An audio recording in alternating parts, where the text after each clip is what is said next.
നമ്മളൊന്ന് മനസ്സ് വെക്കുകയാണെന്നുണ്ടെങ്കിൽ വീട്ടിലുണ്ടാക്കിയെടുക്കാം കേട്ടോ. റെസ്റ്റോറന്റിലൊക്കെ ഇടുന്ന അതേ ടേസ്റ്റിലുള്ള നമ്മുടെ എഗ് ഫ്രൈഡ് റൈസ്. ചിക്കൻ ഇല്ലാത്തതുകൊണ്ട് നമ്മൾ തൽക്കാലം എഗ് ഫ്രൈഡ് റൈസിലാട്ടോ പിടിച്ചിരിക്കുന്നത്.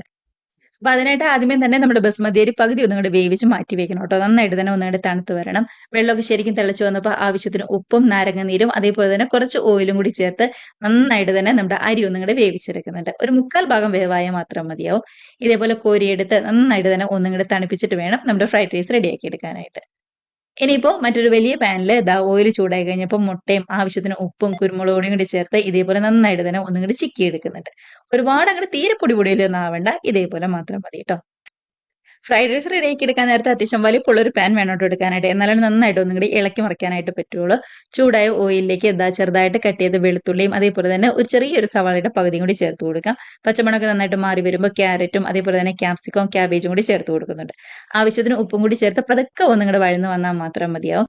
ഇതിലേക്ക് വേവിച്ച് വെച്ചിരിക്കുന്ന അരിയും അതേപോലെ തന്നെ ചില്ലി സോസും സോയാ സോസും നമ്മുടെ മുട്ടയും കൂടി ചേർത്ത് ശരിക്കും ഇളക്കി മിക്സ് ചെയ്തെടുക്കണം കേട്ടോ. ഇനിയാണ് നമ്മുടെ ഏറ്റവും ലാസ്റ്റ് കുറച്ച് കുരുമുളക് പൊടിയും അതേപോലെ തന്നെ ഒരേ 1 ടീസ്പൂൺ ബട്ടറും കൂടി ചേർത്ത് കൊടുക്കുന്നത്. നമ്മൾ ബട്ടറൊക്കെ ചേർത്ത് കൊടുത്തു കഴിഞ്ഞാൽ നല്ല അടിപൊളി ടേസ്റ്റ്ലെസ് നല്ല സോഫ്റ്റ് ആയിട്ട് നമ്മുടെ റൈസ് ഒക്കെ ഇരിക്കും. അപ്പൊ ഇത്രയേ ഉള്ളൂ. നമ്മുടെ റെസ്റ്റോറന്റിൽ കിട്ടുന്ന അതേ ടേസ്റ്റുള്ള ഫ്രൈഡ് റൈസ് റെഡി ആയിട്ടുണ്ട്. എല്ലാവരും ട്രൈ ചെയ്ത് നോക്കി അടിപൊളിയായിട്ടിരുന്ന് കഴിക്കാം കേട്ടോ.